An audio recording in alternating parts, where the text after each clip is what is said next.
जी नमस्कार। कैसे हैं आप लोग? उम्मीद करते हैं आप लोग अच्छे होंगे और घर पे पढ़ाई कर रहे होंगे। आपको हमारी क्लास अच्छी लगती होगी, उम्मीद करते हैं इस बात को। हम लोग पढ़ रहे थे कि भारत की नदियों के बारे में। आखिर भारत में जो नदियाँ हैं, ये कहाँ से निकलती हैं, कहाँ जाके गिरती हैं, ठीक है? आखिर ये इस पर कौन-कौन से मतलब कैसे ये काम करती है, ठीक है? चलिए, तो इसके बारे में अगर हम बात करेंगे, कुछ क्वेश्चन थे जो हमने परसों किए थे, लेकिन टेक्निकल इश्यू की वजह से हम उसी क्वेश्चन कल किए, ठीक है? लेकिन उसी में से कुछ क्वेश्चन बचे हुए थे, जिसका डिस्कशन हम आज करने वाले हैं। भारत की नदियों के बारे में, ठीक है? चलिए आते हैं, हम आज की क्लास शुरुआत करते हैं। देखिए, अगर हम बात करें आज की पहली क्लास के बारे में, देखिए, तो आज का क्वेश्चन क्या है कि इनमें से कौन सी नदी अंतःस्थलीय अफवाह तंत्र का निर्माण करती है? समझिए, पूछ रहे सवाल, इसमें से ऐसी कौन सी नदी है, इसमें से ऐसी कौन सी नदी है जो अंतःस्थलीय अंतःस्थलीय अफवाह तंत्र का निर्माण करती है, यानी उसका मुहाना भी भारत में होता है, भारत में स्थल से ही, और उद्गम भी भारत का स्थल से और मुहाना भारत के स्थल में, ना कि वो गिरती कहीं अरब सागर में, ना बंगाली खाड़ी में और ना हिंद महासागर में कहीं गिरती नहीं है, उसकी अंत भारत में ही हो जाती है, यानी भारत की सीमाओं में। ठीक है, देखिए, अगर हम अगर देखिए सबसे पहले हमारा लूनी क्या है, लूनी नदी समझते हैं। देखिए, राजस्थान में एक पर्वत पड़ा है, इसका नाम है अरावली। क्या नाम है? अरावली पर्वत। देखिए, ये है हमारा अरावली पर्वत, ठीक है। और इसी अरावली पर्वत से एक नदी निकलती है, और इस नदी का नाम है लूनी। क्या नाम है? लूनी नदी, ठीक है। अरावली पर्वत से एक नदी निकलती है, इसका नाम है लूनी नदी। और यह लूनी नदी यह यहाँ से अरावली पर्वत से निकलकर, अरावली पर्वत से निकलकर और यहाँ से आते हुए, और ये गुजरात के कच्छ के रण में समाप्त हो जाती है। गुजरात के कच्छ के रण में समाप्त हो जाती है, यानी कच्छ के रण, ठीक है। कहाँ है? ये है गुजरात, यहाँ पे समाप्त होती है। ये दलदली इलाका होता है, ये जो कच्छ का रण है, ये है दलदली इलाका, ठीक है। और यहीं पे समाप्त होती है, यानी ये अरवली पर्वत से उद्गम हो रही है, और कहाँ? गुजरात के कच्छ के रण में आके समाप्त हो जा रही है, यानी ये हमारी अंतःस्थलीय नदी है, अंतःस्थलीय नदी है। अगर हम लूनी के और फैक्ट की बात करें, तो ये भारत की सबसे छोटी नदी है, भारत की सबसे भारत की सबसे छोटी नदी है, ठीक है। कौन सी है? भारत की सबसे छोटी नदी है, कौन सी? लूनी नदी। ऑप्शन नंबर वही क्या है, लूनी। ऑप्शन नंबर हमारा क्या हो जाएगा? डी। क्या हो जाएगा? डी। अगला क्वेश्चन देखते हैं। अगला क्वेश्चन कह रहा है कि लूनी नदी से संबंधित कौन सा कथन सही नहीं है? देखिए, यही तो कह रहा है कि नहीं है। हमें सबसे पहले ये समझना होता है कि हमारा क्वेश्चन पूछ क्या रहा है, सही है कि नहीं है। हम जब तक क्वेश्चन को अंत तक नहीं पढ़ेंगे, तब तक हमें मालूम नहीं चलेगा कि आखिर पूछ क्या रहा है। और यही बहुत से लड़कों से गलती होती है, जो एग्जाम में जाते हैं और क्वेश्चन को पूरा नहीं पढ़ते हैं। वो आधा पढ़ेंगे, यहाँ से पढ़ेंगे कि लूनी नदी से संबंधित कौन सा कथन सही है, सही तक पढ़ेंगे और नहीं पढ़ेंगे, सही है पढ़ लेंगे और गलती करे चले जाएंगे। फिर आगे घर पे माथा पीटेंगे तो भाई गलती हो गया। क्वेश्चन को आप मतलब माइंड शांत रखिए और अच्छे से पहले क्वेश्चन पढ़िए, ठीक है। जब आप क्वेश्चन समझ जाएंगे तो उसका आंसर आप चुटकी में निकाल सकते हैं, अगर आपको आता है तो, नहीं तो नहीं निकाल सकते, ठीक है। तो यहाँ पे क्या पूछा है? नहीं है। नहीं के बारे में, यानी कौन सा कथन नहीं है, यानी गलत।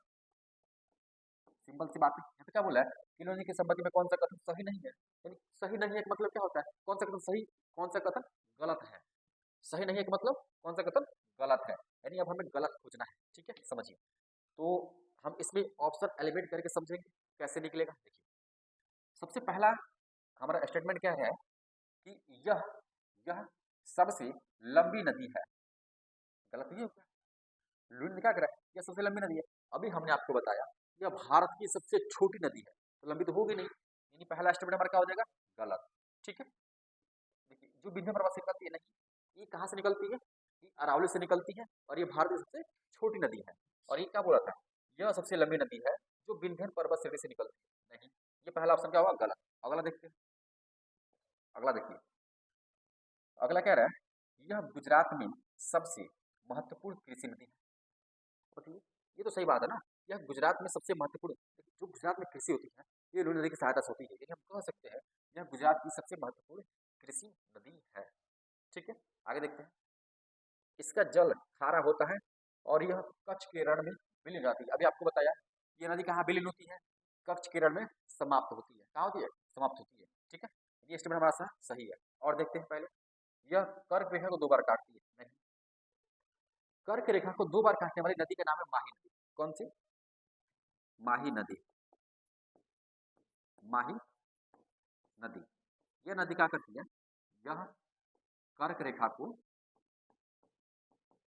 कर्क रेखा को 2 बार काटती है। कितनी बार, 2 बार काटती है।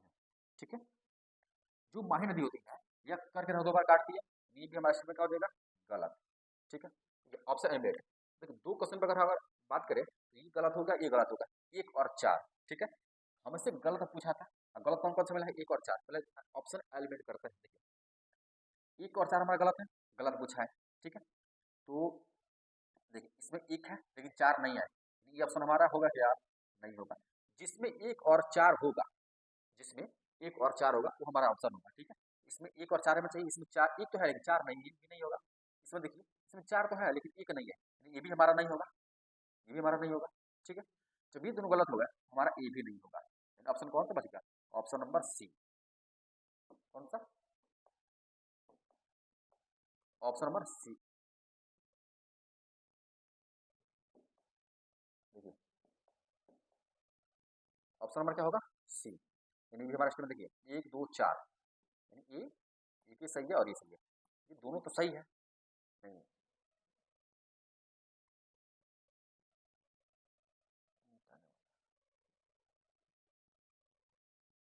देखिए ये गलत, ये गलत, ये गलत, बस एक सही है। 1 2 4, 1 2 4। ठीक है, ऑप्शन नंबर सी। आगे देखिए, आगे कह रहा है कि माही नदी के संदर्भ में निम्नलिखित में से कौन से कथन सही है। देखिए यहाँ पे क्या बोला है, सही है। अभी पहले क्या बोलता, सही नहीं है, यानी गलत भी होता है। इस बार देखिए पूछा सही है। ठीक है, समझते हैं पहले। यह एक पश्चिम दिशा में प्रवाहित होने वाली नदी है। ठीक है, सही है। आगे देखते हैं, यह बंगाल की खाड़ी में गिरती है, मिलती है, नहीं बंगाल की खाड़ी में नहीं मिलती है। देखिए हम माही की बात की है, ये हमारा देखिए हो गया दक्षिण भारत। ठीक है, दक्षिण भारत, और यहाँ से हमारा बहती है कौन सी, कर्क रेखा। कौन सी बहती है, कर्क रेखा। माही नदी का उद्गम, माही नदी का अगर हम उद्गम की बात करें तो मध्य प्रदेश होती है, और ऐसे जाकर और कर्क काट के आकर कहाँ गिरती है, ये गिरती है अरब सागर में। ठीक है, यहाँ से उद्गम होती है और कर्क है क्रॉस करके, कर्क क्रॉस करके और दोबारा आकर कहाँ गिरती है, ये गिरती है अरब सागर में। कहाँ गिरती है, अरब सागर। देखिए माही नदी कर्क रेखा 2 बार काटती है, ये तो सही है। या बंगाली खाड़ी में गिरती है, नहीं, ये कहाँ गिरती है, ये गिरती है अरब सागर में। बंगाली का नहीं खा हो जाएगा, अरब सागर हो जाएगा, अरब सागर, अरब सागर। ठीक है, अब देखिए ये क्या कर रहा है, यह एक पश्चिम दिशा में प्रवाहित होने वाली नदी है। ठीक है, ये भी सही है, ये भी सही है, यानी 1 और 3 हमारा सही है। 1 और 3, 1 और 3, यानी ऑप्शन नंबर ए। क्या हो जाएगा, ऑप्शन नंबर ए। अगला क्वेश्चन देखते हैं। अगला क्वेश्चन कह रहा है कि इनमें से कौन सी नदी बंगाल की खाड़ी में गिरती है। कहाँ गिरती है, बंगाल की खाड़ी में। देखिए अभी पूछ रहा है कि इसमें से कौन कौन सी नदियां हैं जो बंगाल की खाड़ी में गिरती है। हमें उन नदियों को चुनाव करना है जो नदी कहाँ गिरती है, बंगाल की खाड़ी में। चलिए देखते हैं। अभी माही नदी के बारे में आपको बताया, ये कहाँ गिरती है, अभी आपने बताया ये कहाँ गिरती है, अरब सागर, अरब सागर में गिरती है। गोदावरी की बात करें तो ये गिरती है बंगाल की खाड़ी, बंगाल की खाड़ी। ठीक है, अगर हम इसकी बात करें तो ये भी कहाँ गिरती है, बंगाल की खाड़ी, बंगाल की खाड़ी। चलिए ठीक है, स्वर्णरेखा बात करें ये भी कहाँ गिरती है, बंगाल की खाड़ी। देखिए ये बंगाली खाड़ी में, देखिए समझिए क्या पूछ रहा है, इनमें से कौन सी नदी बंगाल खाड़ी में गिरती है। समझिए पहले हमारा क्या हो जाएगा, ये स्वर्णरेखा, महानदी और माही, नहीं गोदावरी, ये तीनों दोनों कहाँ गिरती है, ये गिरती है बंगाली खाड़ी में। अरब सागर अरब सागर। गिरने वाली कौन नदी है? माही। और मांडवी कहाँ गिरती है? अरब सागर। अरब सागर, ठीक। मांडवी, मांडवी और माही, ये दोनों कहाँ गिरती है? अरब सागर में। स्वर्ण रेखा, महानदी और गोदावरी कहाँ गिरती है? बंगाली खाड़ी में। पूछ कर हमसे बंगाल की खाड़ी, तो हमारा ऑप्शन नंबर क्या हो जाएगा? एक, दो और चार। एक, दो, तीन, ये नहीं होगा, ये नहीं होगा, हाँ ये होगा। Option number C, option number C. देखिए लास्ट क्वेश्चन कह रहा है कि महानदी निम्नलिखित में से किन राज्यों से होकर प्रवाहित होती है? समझिए महानदी कह रहा है कि जो महानदी है ये किन राज्यों से होकर प्रवाहित होती है। तो अभी हमने आपको बताया था, अभी हमने आपको बताया था, देखिए ये होती है मैकाल पर्वत। कौन सी पर्वत? मैकाल पर्वत। और इसी मैकाल पर्वत की एक चोटी है, इसी मैकाल पर्वत की एक चोटी है। देखिए इस पर्वत का नाम है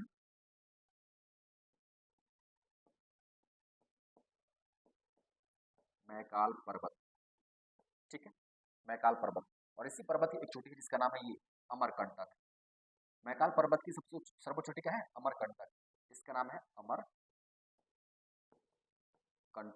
चोटी, ठीक है। और इसी चोटी से तीन नदी निकलती है, ठीक है। इधर सोन नदी जाती है, इधर आती है महानदी और इधर आती है नर्मदा, ठीक है। ये कौन सी नदी है? नर्मदा नदी, ठीक है। इस नदी का नाम है महानदी और इस नदी का नाम है सोन, सोन नदी, ठीक है। ये तीन नदियां हैं जो कहाँ से निकलती है? अमरकंटक की चोटी से निकलती है। और देखिए ये छत्तीसगढ़ में है, कहाँ पे है? छत्तीसगढ़। और ये छत्तीसगढ़ में, ये जो हमसे पूछ कर रहा है महानदी के बारे में पूछ रहा है, क्या है किन किन राज्यों में प्रवाहित होती है, समझिए। ये है छत्तीसगढ़, यहाँ से छत्तीसगढ़ होते हुए और उड़ीसा होते हुए जाकर कहाँ गिरती है? बंगाल की खाड़ी में। कहाँ गिरती है? उड़ीसा में होते हुए, उड़ीसा में होते हुए, नहीं छत्तीसगढ़ होते फिर उड़ीसा, और उड़ीसा में होते कहाँ गिरती है? बंगाल की खाड़ी। हम कह सकते हैं छत्तीसगढ़ और उड़ीसा में प्रवाहित होती है कौन सी नदी? महानदी। तो देखिए छत्तीसगढ़ और उड़ीसा, ये बंगाल है, असम ये नहीं होगा, बिहार नहीं होगा, छत्तीसगढ़ उड़ीसा, हाँ option number C, option number C. तो ये बात समझ गए, ठीक है। उम्मीद करते हैं कि आज की क्लास आपको समझ में आई होगी, ठीक है। जितने हमारे क्वेश्चन है ये आपको डिस्क्रिप्शन साथ मिल जाएंगे। आपके लिए एक क्वेश्चन होमवर्क है, देखिए एक होमवर्क है। और इस अगर आप सवाल पूछे होमवर्क के रूप में, तो देखिए अगर पूछे कि नदियों का देश किसे कहते हैं, नदियों का, नदियों का देश, नदियों का देश किसे कहते हैं, किसे कहते हैं? ऑप्शन हो जाएगा, देखिए ऑप्शन हो जाएगा भारत, दूसरा ऑप्शन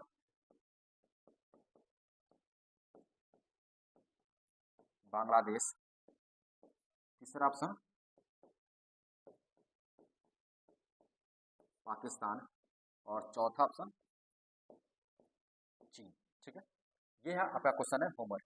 आप इसका आंसर आप कमेंट बॉक्स में बताइएगा कि नदियों का देश किसे कहते हैं, ठीक है। ये था आज का हमारा क्वेश्चन।